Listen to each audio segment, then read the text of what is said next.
Meus prezados e queridos irmãos da TV Caminho Livre, que a graça do Senhor Jesus, o amor de Deus e a comunhão do Espírito Santo estejam com todos vocês. Amém.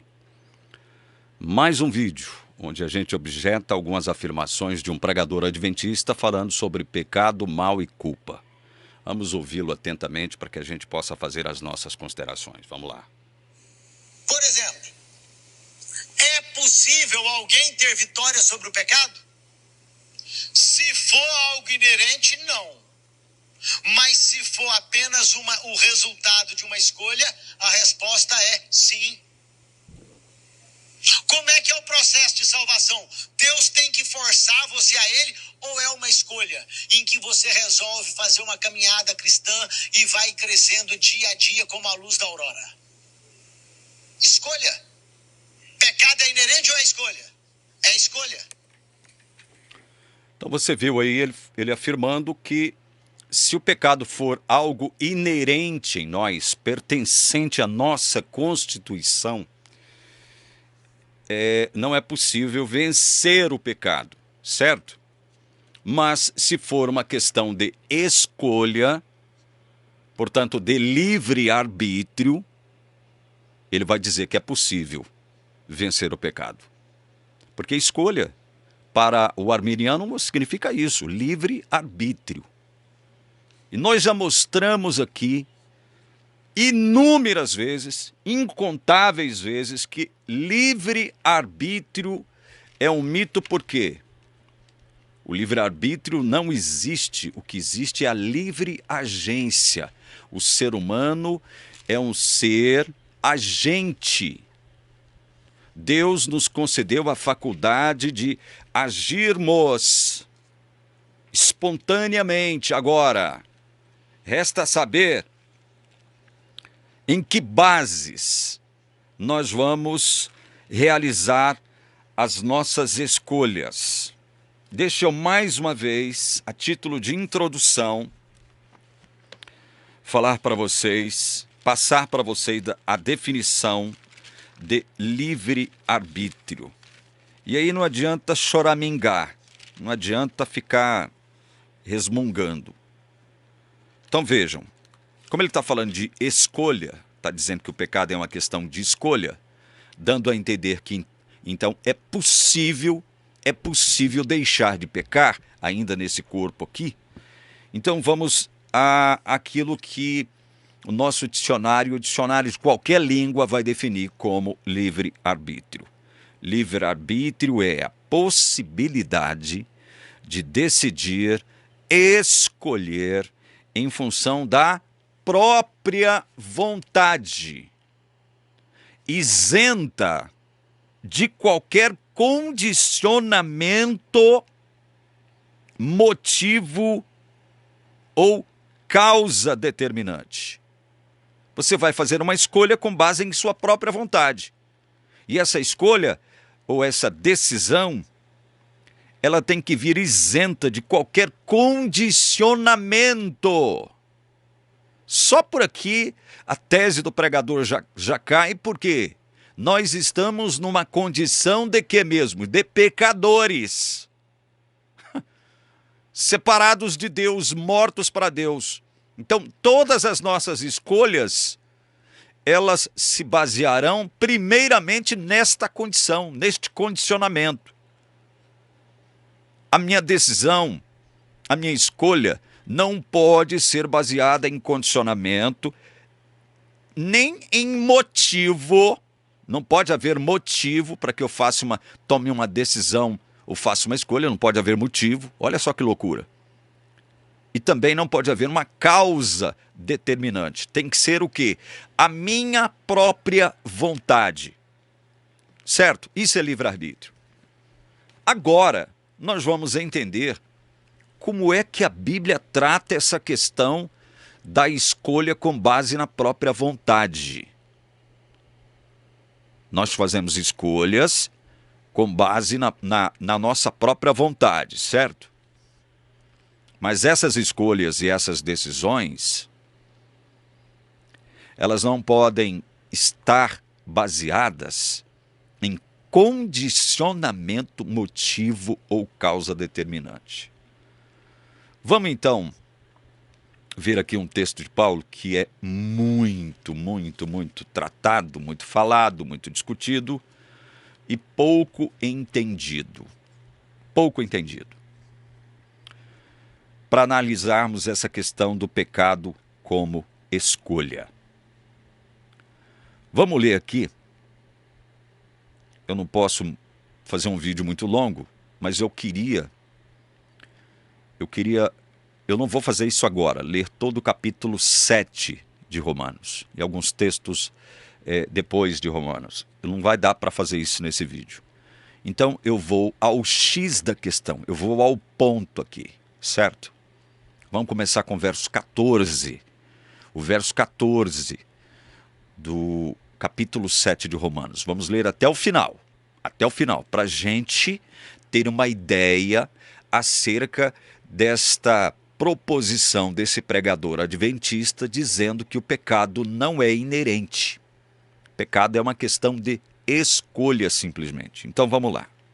Verso 14 de Romanos 7. Porque bem sabemos que a lei é espiritual. Eu, porém, sou carnal, vendido à escravidão do pecado. Quando Paulo diz isso aqui, veja que Paulo está escrevendo o livro de Romanos. É uma obviedade que eu vou dizer aqui agora, né? Enquanto crente, filho de Deus, renovado, renascido em Cristo. Então, quando Paulo fala aqui no verso 14, bem sabemos que a lei é espiritual, porque ele é proveniente de quem mesmo? Ele é proveniente de Deus, Deus é Espírito, o Espírito Santo é Senhor, vai dizer Paulo aos Coríntios em 1 Coríntios capítulo 3. O Espírito Santo é o Senhor, a lei provém de Deus Espírito Santo, por isso ela é espiritual. Já eu sou carnal. Por que eu sou carnal? Por que Paulo está dizendo que ele era carnal aqui se ele já era um crente renovado? Muita gente interpreta mal este versículo aqui, dizendo que este versículo, não pode estar se referindo a uma pessoa convertida, porque Paulo está dizendo que ele era carnal, vendido à escravidão do pecado. Acontece que Paulo aqui, nos versículos seguintes, ele vai fazer uma distinção entre o homem espiritual, que ele já era, né, nascido do Espírito, e o seu corpo, seus membros, a sua natureza carnal. Ele vai fazer uma distinção aqui. Ele vai fazer essa distinção. Então, quando Paulo aqui diz, eu, porém, sou carnal, vendido à escravidão do pecado, ele está fazendo uma referência ao seu corpo, à sua natureza carnal e aos seus membros. Vejam só como é verdade isso. Versículo 15. Olha só. Porque nem mesmo compreendo o meu próprio modo de agir, pois não faço o que prefiro, e sim o que detesto. Uai, mas o pecado não é uma questão de escolha? Em outras palavras, Paulo disse aqui no versículo 15 que ele fez uma escolha. Ele fez uma escolha. Mas ele acabou fazendo aquilo que ele não escolheu fazer. Deixa eu ler esse texto na NVT, que é uma versão sensacional, porque essa NVT, nova versão transformadora, ela elucida muitas questões complexas da Bíblia aqui nas tradições tradicionais. Olha o que diz o verso 15. Vamos ler o 14 também, já que a gente já leu o verso 14 aqui na Nova Almeida atualizada. Verso 14 na NVT. O problema não está na lei, pois ela é espiritual e boa. O problema está em mim, pois sou humano, escravo do pecado. 15. Não entendo a mim mesmo, pois quero fazer o que é certo, mas não o faço. Em vez disso, faço aquilo que odeio. Uai, se o pecado não é uma questão de escolha, por que Paulo, ao escolher não pecar, veja, por que ele escolhia não pecar? Por que ele preferia não fazer o que ele acabava fazendo? Porque ele já era um homem convertido. Um homem que passou pelo novo nascimento. Um homem que foi buscado, capturado, convencido pelo próprio Cristo na estrada para Damasco. Vocês conhecem a história. Então, veja só, verso 15, porque nem mesmo compreendo meu próprio modo de agir, pois não faço o que prefiro, ou seja, o que ele escolhia, e sim o que detesto. Ora, se o pecado fosse só uma questão de escolha, Paulo escreveria isso aqui? Paulo escreveria isso aqui? O grande homem de Deus, Paulo, de Tarso? Não. Olha o verso 16. Aqui começa a complicar a coisa para esse pregador adventista aqui, ó. E para todos que pensam como ele. Ora, se faço o que não quero... Veja, ele está dizendo o seguinte: se eu, enquanto filho de Deus, convertido, renovado, apóstolo de Jesus Cristo, faço o que não quero, o que ele não queria fazer enquanto filho de Deus? Pecar. Ele não queria pecar, se rebelar contra Deus, desobedecer a Deus. Era isso que ele não queria. Mas ele está dizendo, se faço o que não quero, consinto com a lei que é boa. Por que ele está dizendo que consentia com a lei que é boa? Porque a lei vai condenar as ações pecaminosas de Paulo e de todos nós que já somos convertidos em Cristo. A lei vai condenar as ações. Presta atenção nisso que eu vou falar aqui agora. A lei condena as ações. Não há como a lei desculpar as ações de quem quer que seja. A lei não vai condenar a pessoa. No caso aqui, Paulo. A lei não tem mais esse poder de condenar Paulo, porque Paulo não estava mais debaixo da lei. Paulo estava debaixo da graça. Mas a lei condena as ações. A lei não desculpa as ações de um crente. Vocês estão entendendo? Olha, se faço o que não quero, consinto com a lei que é boa. Boa por quê? Porque a lei condena as ações pecaminosas. As escolhas pecaminosas de Paulo, um ser renovado, uma nova criatura em Cristo, grande apóstolo Paulo, filho de Deus. Não percam isso de vista. Aí no verso 17, ele começa a complicar mais a situação para esses santarrões de plantão que vivem dentro das igrejas. E quando eu digo dentro das igrejas, são todas, sem exceção. Existem santarrões dentro do catolicismo, dentro do arminianismo, dentro da teologia reformada ou calvinismo. Existem santarrões em todas as igrejas. Dentro do pentecostalismo, então, é onde eles mais habitam, onde eles mais afloram, os santarrões. Os metidos a mais santos que os demais. Então veja, de novo vou ler o verso 17. Verso 16. Se faço o que não quero, concordo com a lei que é boa. Neste caso, em que caso? Caso em que ele pecava, desobedecia a Deus, se rebelava contra ele. Neste caso, quem faz isso? Quem faz o que ele não queria? Já não sou eu. Não parece uma contradição de Paulo? Ele diz, se faço o que não quero, ele está falando dele. Mas aí ele diz no verso 17, neste caso quem faz isso já não sou eu. Ora, como não, Paulo? Você acabou de dizer que no verso 16 era você que fazia. Não sou eu, mas o pecado que habita onde, cara pálida? Habita onde? Habita em mim, diz Paulo. E quando Paulo escreve isto aqui, pelo amor de Deus, você que está me assistindo agora, entenda que ele está radiografando todo ser convertido em Jesus Cristo. Paulo está falando aqui em nome de todo aquele que já é um crente verdadeiro em Jesus Cristo. Preste bem atenção nisso.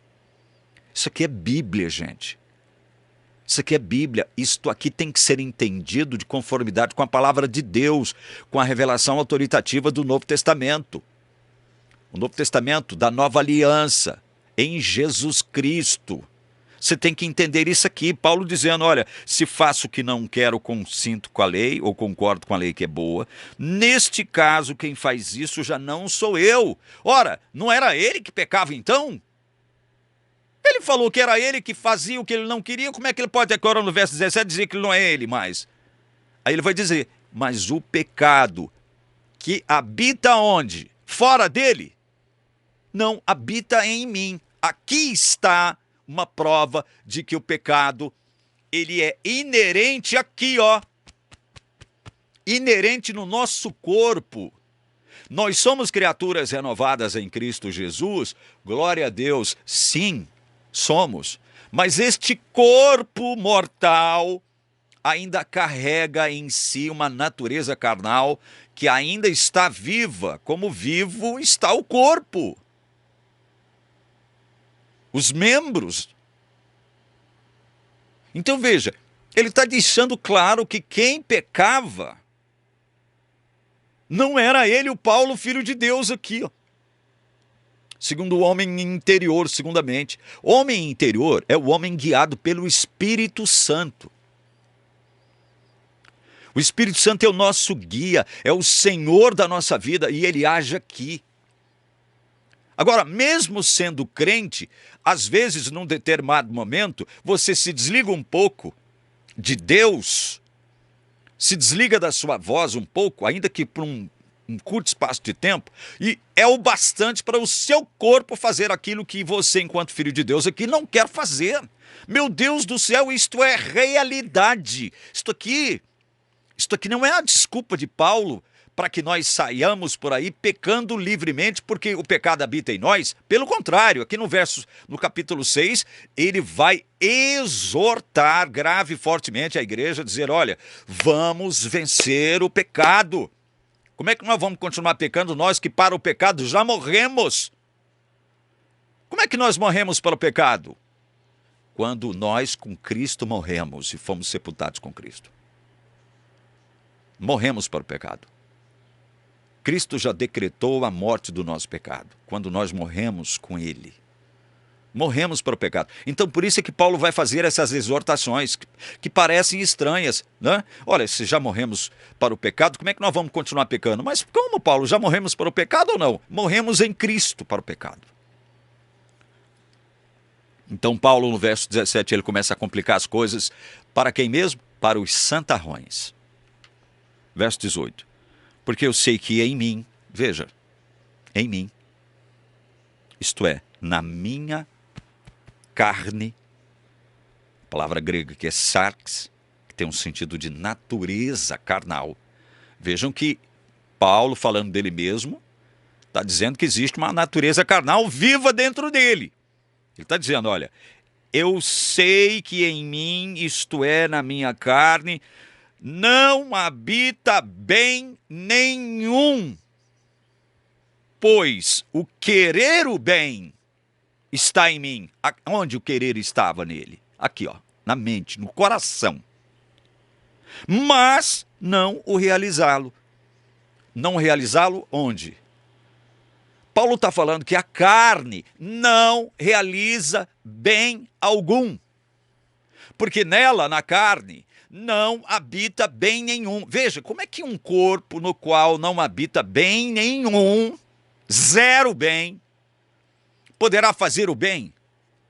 Que é, nesse caso aqui, obedecer à lei de Deus. Como é que um corpo no qual não habita bem nenhum poderá realizar algum tipo de bem? Ele está deixando claro que no corpo não habita bem nenhum. Vejam como isso é grave. Repito, isto que Paulo está falando aqui não pode ser confundido como um pretexto para que nós crentes saiamos a pecar, a rodo. Quem interpreta desse modo isso aqui, evidencia com isso que não entendeu o que é o Evangelho. Verso. Olha, só mais um detalhe do verso 18. O querer o bem está em mim, tá? Mas não o realizá-lo. Quer dizer que o poder para realizar o bem no seu corpo, pelo seu corpo, ele não vai fazer o bem. O seu corpo não faz o bem. 19. Porque não faço o bem que eu quero. De novo, olha só, de novo. Eu não faço o bem que eu escolho. Em outras palavras, é isso. Ele quer, é uma questão de vontade. Ele quer. De desejo. De querência. Não faço o bem que eu quero, que eu desejo, que eu tenho vontade de fazer. Eu não faço esse bem que eu escolhi fazer. Olha, de novo, porque não faço o bem que eu quero, mas o mal que não quero. Ou seja, ele não escolheu o mal, mas ele dizia, esse faço. E quem era esse que fazia o mal? Aqui, ó. Verso 20. Mas, olha, se eu faço o que não quero, já não sou eu quem o faz, e sim o pecado que habita em mim. De novo ele afirma isso. Por que Paulo faz questão de repetir isto? Ele faz questão de enfatizar isto para que ninguém confunda o que Paulo está querendo dizer aqui. Que ninguém interprete isso como um pretexto de Paulo para que crentes possam pecar livremente. Ele não quer ser mal compreendido. Por isso ele vai repetindo isso aqui. Olha o verso 21. Assim, encontro esta lei. Quando quero fazer o bem, ou seja, quando ele escolhe fazer o bem, né? Quando ele toma a decisão de fazer o bem, o que acontece? O mal reside onde? O mal reside aqui, ó. Ele quer fazer o bem aqui, na sua mente, segundo o homem interior. Ele quer, ele deseja, ele tem vontade de fazer o bem. Mas ele encontra uma lei aonde? Uma lei, uma força, um poder no seu corpo que age contra a lei da sua mente. Olha, assim contra esta lei, quando quero fazer o bem, o mal reside em mim. Olha o verso 22. Porque segundo o homem interior, tenho prazer na lei de Deus, lei moral de Deus, tá? Esqueça esse negócio de lei cerimonial aqui. Paulo, quando ele fala de lei de Deus aqui dentro desse contexto, ele está falando dos mandamentos morais. É a vontade preceptiva de Deus expressa em sua lei moral, que tem a ver com a minha obrigação para com o meu irmão, com o meu próximo, com a humanidade, com o ser humano. Lei moral tem a ver com isso, com a minha obrigação para com o ser humano. Então ele está dizendo o seguinte, olha, assim contra esta lei, quando quero fazer o bem, o mal reside em mim, porque segundo o homem interior, tenho prazer na lei de Deus. Aqui, ó, segundo o homem interior, aqui. Ele se alegra em desejar fazer o bem para o próximo. Olha o verso 23. Mas vejo nos meus membros outra lei, ou seja, outro poder, outra força, que guerreando contra a lei da minha mente, me faz prisioneiro da lei do pecado que está onde? Nos meus membros. Pecado é algo inerente ao ser humano. Então o que esse pregador adventista disse aí é mentira. Não fala de conformidade com a Bíblia. As intenções desse pregador podem ser as melhores possíveis. Não acredito que ele tenha tido má intenção ao pregar o que ele pregou. Ele é um pregador que fez uma pregação estimulando, exortando, advertindo a sua igreja adventista a quê? A lutar contra o pecado. Mas ele, ao falar sobre isso, ele vai desembocar num erro, dizendo que enquanto nós estivermos nesse corpo é possível vencer o pecado. Aí o que acontece? Olha só o que acontece. Olha só o que acontece. Aí o membro que está escutando esse camarada pensa o seguinte, bom, então é possível pecar? Pecado é só escolha? É uma questão de escolha. É só uma questão de escolha. E veja, essa questão de pecado ser escolha, ela é uma meia-verdade. Nós estamos mostrando aqui que é uma meia-verdade, né? Uma meia-verdade. Só que as conclusões a que ele chega com relação a dizer que o pecado não é inerente, isso é mentira. Isso é mentira. A carne sempre escolhe pecar. O desejo, a vontade da carne, nós não mostramos no vídeo passado, o pendor da carne é morte, pois é inimizade contra Deus, pois não está sujeita à lei de Deus e não pode agradar a Deus. Então, veja que a carne, ela está numa posição contrária à vontade preceptiva de Deus expressa em suas leis morais. Então, a carne deseja, ela escolhe sim, mas escolhe o mal, ela não tem outro poder de escolher outra coisa. A carne, a natureza carnal, os membros. Então a gente não pode fazer confusão aqui, porque Paulo está fazendo a distinção. Segundo o homem interior, tenho prazer na lei de Deus. Mas vejo nos meus membros outra lei que, guerreando contra a lei da minha mente, me faz prisioneiro da lei do pecado que está nos meus membros. Prisioneiro da lei do pecado que está nos meus membros. Alguém aí é diferente disso aqui? Aí o que acontece quando o pregador prega isso para a igreja e aí o irmãozinho e a irmãzinha está lá escutando: meu Deus do céu, como eu sou pecadora mesmo. Deus não deve me amar. Deus deve ter desistido de mim, porque eu não deixei o pecado ainda. Eu, no meu dia a dia, quando eu estou longe do culto, longe do templo, eu ainda desejo pecar e peco e caio todos os dias. Deus já não deve me amar, Deus não vai me salvar, Deus não vai me levar. E o que acontece? Desânimo. Em alguns casos, desespero. Sabe?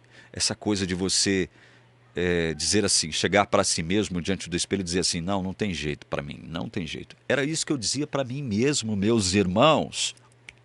Aqui, ó. Era isso que eu dizia para mim mesmo dentro da igreja adventista quando eu via esse tipo de sermão aí, ó. Eu me sentia completamente desestimulado. Continuei na igreja pensando: não, Deus vai fazer uma mágica em mim. Num dado momento da minha história, ele vai pegar uma varinha de condão e bater na minha cabeça e vai me livrar desse desejo pecaminoso, de toda essa vontade pecaminosa, de todas essas possibilidades de escolher o mal e de escolher o pecado e de escolher a desobediência ou a rebeldia. Deus vai fazer uma mágica em mim. Eu estava na igreja pensando que isso iria acontecer algum dia. Vocês estão entendendo o que está acontecendo aqui, que Paulo está radiografando? Por isso ele vai dizer no verso 24, olha: miserável homem que sou.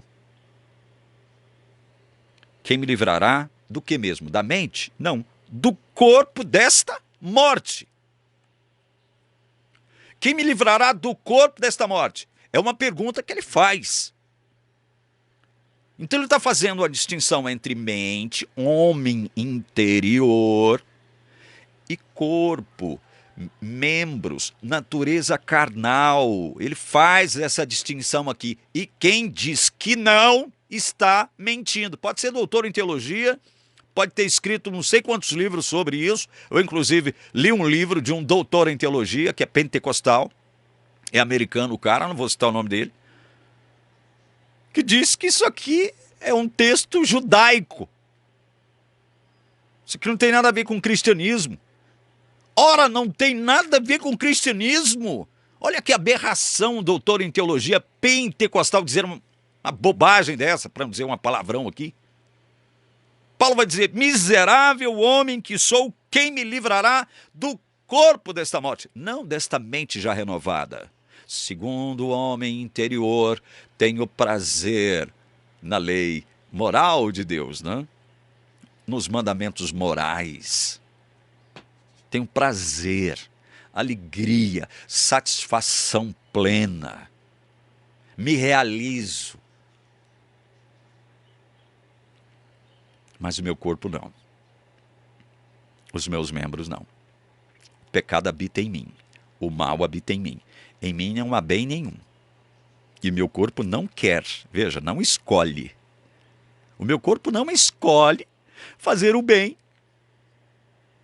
O meu corpo só escolhe pecar. Então, nesse ponto, o pregador estaria certo se ele raciocinasse de conformidade com a Bíblia. O pecado é uma escolha porque o corpo, no qual não habita bem nenhum, a natureza carnal, os membros do corpo, realmente ele escolhe pecar. Ele só escolhe pecar. O corpo jamais vai escolher não pecar. Esse corpo aqui, ó. Aí no verso 25, olha só como isso aqui é tenebroso para os santarrões. Por isso que os santarrões não pregam isso aqui, que eu estou mostrando para vocês agora. Porque isso aqui é estarrecedor, se você interpretar mal, Paulo. Verso 25. Graças a Deus por Jesus Cristo, nosso Senhor. Ele faz a pergunta, olha, quem me livrará do corpo desta morte? Aí ele exclama, graças a Deus por Jesus Cristo, nosso Senhor. É Ele que vai te livrar do corpo desta morte. Você não tem condição de se livrar do corpo desta morte. Você não pode se suicidar porque o seu corpo é mau. A Bíblia não autoriza você a fazer isso. Mas quem é que vai te livrar desse corpo? Ele responde, Jesus Cristo, nosso Senhor. Senhor. De maneira que eu, de mim mesmo, com a mente, olha, de novo, com a mente. O que ele era com a mente? Sou escravo da lei de Deus, a lei moral de Deus. Isso aqui não tem nada a ver com ordenança, com cerimônias, festivais, nada. Guarda de sábados, que não tem nada a ver com isso. Com a mente sou escravo da lei moral de Deus. Mas segundo a carne, sou escravo do que mesmo? Escravo do pecado. Um escravo do pecado só tem liberdade para quê? Para escolher pecar. Por isso que para o escravo do pecado, pecado é uma escolha mesmo. O pecado é uma escolha mesmo. Só que é uma escolha de alguém que é escravo do pecado. Ele só pode escolher pecar. O corpo dele, os seus membros, a sua carne, jamais vai escolher não pecar. Jamais. E por último, é óbvio que esse assunto aqui rende, né? Rende muito. Eu quero mostrar para vocês por que Paulo estava fazendo essa distinção. Aqui mesmo no capítulo 8, né? Ele deixa claro, quando ele fala aqui sobre a questão da lei, né? A partir do verso 1 até o verso 4, ele vai deixar claro como é que a nossa vida se torna vitoriosa. Então, aqui no capítulo 8, nos versos de 1 a 4, nós lemos o seguinte, presta atenção nisso. Agora, pois, depois de falar aqui no capítulo 7 todo sobre a lei, sobre o que a lei faz, o que ela produz, né? De falar que o pecado habita nele mesmo, né? O mal habitava nele, na sua carne nada de bom havia, não havia nada de bem, o seu corpo sempre escolhia fazer o mal, sempre, era uma guerra do corpo com a mente, né? E mente, quando ele fala de mente, ele está falando de mente guiada pelo Espírito Santo de Deus. Ele é a nossa lei. Então aqui, depois de falar sobre tudo isso, ele diz, agora, pois, já não existe condenação para os que estão em Cristo Jesus. Paulo não diz assim, olha, agora, pois, já não existe condenação para aqueles que venceram o pecado no seu corpo. Agora já não existe condenação, é para os que estão em Cristo Jesus. Paulo estava ou não estava em Cristo Jesus? Estava. Quem disser que não, é mentiroso. Eu e você cremos em Jesus Cristo. Estamos ou não estamos em Cristo Jesus? Estamos. Embora você não reconheça a importância e a maravilha disso, de se estar em Cristo Jesus, unido a Cristo Jesus. Porque no capítulo 6, ele deixa claro que, olha, nós morremos com Cristo, fomos sepultados com Cristo, estávamos no túmulo com Cristo, daquele sábado, né? Mas no domingo, no primeiro dia da semana, nós ressuscitamos com Cristo. Paulo vai dizer tudo isso ali no capítulo 6, e em função disso é que ele faz as exortações para que nós travemos uma guerra contra o quê? Contra o pecado. E aí no capítulo 7 ele vai dizer que o pecado está em mim, na minha carne, nos meus membros. Então já não existe nenhuma condenação para os que estão em Cristo Jesus. A lei não tem mais o poder de te condenar, você não está debaixo dela mais. Você morreu para a lei. Quando é que você morreu para a lei? Quando você morreu com Cristo Jesus. Aqui no início do capítulo 7, a gente não vai ler para ganhar tempo, mas ele deixa claro isso. Já morremos para a lei. Morremos. Nós éramos o marido da lei. Então, quando nós morremos para a lei não deixou de ter poder sobre nós. Morremos como? Com Cristo. Através do corpo de Cristo morto na cruz, nós morremos para a lei. Estamos em Cristo Jesus. Acabou esse negócio da lei nos condenar. Ela vai condenar as ações pecaminosas. As ações. Não tem como a lei desculpar as ações pecaminosas. Ela culpa as ações, não o sujeito das ações, que agora pertence a Deus. Porque, olha só, a lei do Espírito da vida, o homem interior, a mente, guiada pelo Espírito, né? A lei do Espírito da vida em Cristo Jesus livrou você da lei do pecado e da morte. Que lei do pecado e da morte é essa a qual ele se refere? A lei mosaica, a letra da lei mosaica. Por que estou me fazendo essa distinção entre lei e letra da lei? Porque, veja, se você pauta a sua vida pela letra da lei, você não tem direito de invocar o que? Graça, perdão.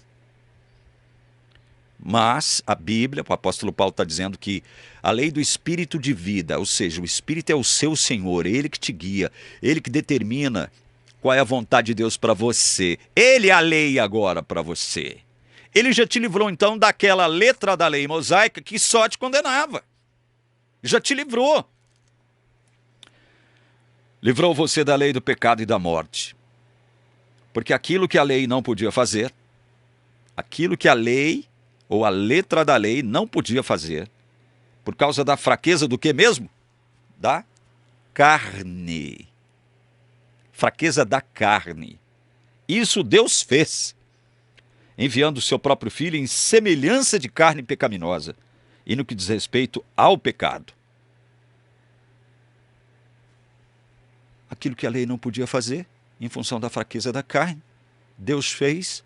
Quando que ele fez? Enviando o seu Filho em semelhança de carne pecaminosa. Não em igualdade de carne pecaminosa, como esse pregador vai dizer lá na frente, não vamos comentar isso. Ele vai dizer lá na frente, nós vamos ver isso depois, que Jesus nasceu com o mesmo defeito de fabricação com que os seres humanos nasceram. Meu Deus do céu, esse cara é ridículo! As afirmações que ele faz são patéticas. Dizer que Jesus nasceu com defeito de fabricação porque ele era igual a nós. Ele era humano, sim. Ele era humano, mas ele é fruto do Espírito Santo, gerado pelo Espírito Santo. Nunca pecou. Teve vida santa, total, completa, plena. E aí ele diz que Jesus nos foi enviado como exemplo de que nós possamos viver, que podemos viver sem pecar. Será que ele não leu o capítulo 7 de Paulo? Será que Paulo está sendo contraditório aqui? Porque aquilo que a lei não podia fazer por causa da fraqueza da carne, isso Deus fez enviando o seu próprio Filho em semelhança de carne pecaminosa e no que diz respeito ao pecado. Semelhança, não é igualdade. Verso 4. A fim de que a exigência da lei se cumprisse em nós, que não vivemos segundo a carne, mas segundo o quê? O Espírito. O Espírito é a nossa lei agora. Ele que nos conduz, ele que nos guia. Então, todas as exigências da lei se cumprem em nós, porque agora nós temos quem aqui, ó? Quem dominando a nossa mente? Quem? O Espírito Santo. O Espírito Santo. E por conta do Espírito Santo estar aqui dominando a nossa mente, ser o Senhor da nossa mente, do nosso coração, há uma guerra entre corpo e mente. Por isso Paulo vai dizer aqui, encerrando, no versículo 23 do próprio capítulo 8, o que consta. E não somente ela, está falando da criação, né, de toda a criação que foi afetada pelo pecado. E não somente ela, mas também nós que temos as primícias do Espírito. Igualmente gememos em nosso íntimo, aguardando a adoção de filhos, a redenção do nosso corpo. Como é que é? Estamos aguardando a concretização da adoção que já foi realizada espiritualmente falando. Sim, já foi realizada, a adoção foi realizada em Cristo. Quando eu criei em Jesus Cristo, eu fui adotado. Mas a concretização, né, da adoção se dará quando? Quando o nosso corpo for o quê? Redimido. Isso vai acontecer quando? Quando é que isso vai acontecer? Paulo vai dizer, vai falar sobre isso em 1 Coríntios capítulo 15, fala sobre isso em Filipenses 3, 20 e 21. Fala sobre isso também em Tessalonicenses 4.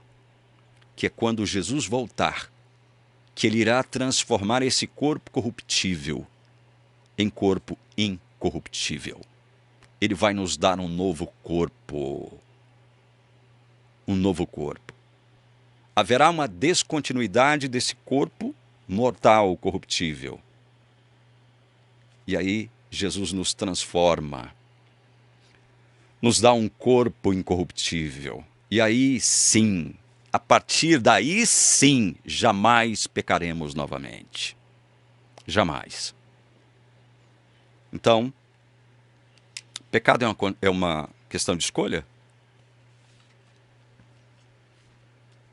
É uma questão de livre-arbítrio? Se você é livre, e ele ainda disse, né, Deus não força. Claro que Deus não força, cara pálida. Né? Mas a sua resolução de seguir a Deus, de servir a Deus, ela não se dá por você mesmo. Se o Espírito Santo não atuar em você, porque Deus te elegeu, porque Deus te escolheu, você não vai jamais desejar Deus, jamais vai resolver, vai decidir, vai escolher Deus. Jamais, cara pálida. Isso você nunca entendeu. Por isso que você vai dizer uma besteira lá na frente, do seu sermão, dizendo o seguinte: Deus não escolhe ninguém. Mais uma patetice, mais uma vacalhação que esse cidadão, esse pregador adventista faz com a sua audiência. Coitados de todos esses que ouviram essa pregação maldita. O cara podia estar cercado de boas intenções. Mas onde é que isso vai dar? Onde é que isso vai desembocar? Em santidade da igreja? Santidade? Não, isso vai desembocar em desespero de muita gente. Porque muita gente vai chegar à conclusão seguinte: olha, é como Paulo, eu quero, mas não posso, por causa do meu corpo. Meu corpo não quer fazer o bem. Nele só habita coisa ruim. Então há uma guerra. Mas aí você pensa o seguinte, como esse pregador diz aqui, né? Deus é poder, é claro que ele é poder, cara pálida. E toda vez que nós buscamos o poder de Deus para vencer o pecado, nós vencemos. Mas nós sabemos que não é sempre assim. Tem dia que você acorda querendo morrer. Tem dia que você acorda querendo pular da ponte. Tem dia que você acorda desanimado. Você não pega nem na sua Bíblia para ler. Tem dia que você não quer ler a Bíblia, você não quer nem orar. Isto é uma realidade humana. Quem disser que não está mentindo. É isso. A gente tem que ser real. O ideal de Deus, ele vai cumprir em nós. Ele vai nos dar um corpo e a partir desse instante em que ele nos der um corpo, redimir o nosso corpo, esse corpo mortal que está condenado à morte aqui, por causa do pecado, a partir do instante que Deus transformar no nosso corpo em corpo glorioso, incorruptível, aí sim, nós não pecaremos mais. Mas, até lá, o pecado, infelizmente, é uma realidade na vida do crente. Agora, nós vamos cruzar os braços e deixar que o pecado nos domine? Não. O pecado já não tem mais domínio sobre nós. É por isso que... Deixa eu só ler o último versículo, que eu me lembrei dele agora, só para consubstanciar isso que eu acabei de falar para vocês aqui agora. Romanos 12. Romanos capítulo 12. Olha só como é interessante. Portanto, irmãos, versos 1 e 2. Pelas misericórdias de Deus, peço que ofereçam o quê? Ofereçam o seu corpo como sacrifício vivo, santo e agradável a Deus. Isso aqui acontece só uma vez? Isso aqui tem que acontecer só uma vez? Oferecer o corpo como sacrifício vivo, santo e agradável a Deus? Não, é toda hora, todo dia. Mas é toda hora e todo dia que você faz isso aqui? Que você oferece o seu corpo como sacrifício vivo, santo e agradável a Deus? Veja, sacrifício vivo. Paulo não está pedindo para você se suicidar, não. Para você se matar, não, tá? Este é o culto racional de vocês. Não vivam conforme os padrões deste mundo, mas deixem que Deus os transforme pela renovação do que mesmo? Da vossa mente, para que possam experimentar qual é a boa, agradável e perfeita vontade de Deus. Porque a sua vontade, originalmente falando, é uma vontade má. Má. Tá? E Deus escolhe sim. Deus escolhe sim. Ele vem buscar, como diz lá Mateus 24, Marcos capítulo 13, ele vem buscar os seus escolhidos, cara pálida. Deixa de bobagem, cara pálida. Deixa de falar mentira. Passe a manusear bem a palavra de Deus, cara pálida. Para de ficar enganando a sua igreja, o seu povo, a sua gente. Que Deus abençoe você que teve coragem de assistir esse vídeo até o final. É o que eu rogo em nome do Senhor Jesus Cristo. Amém.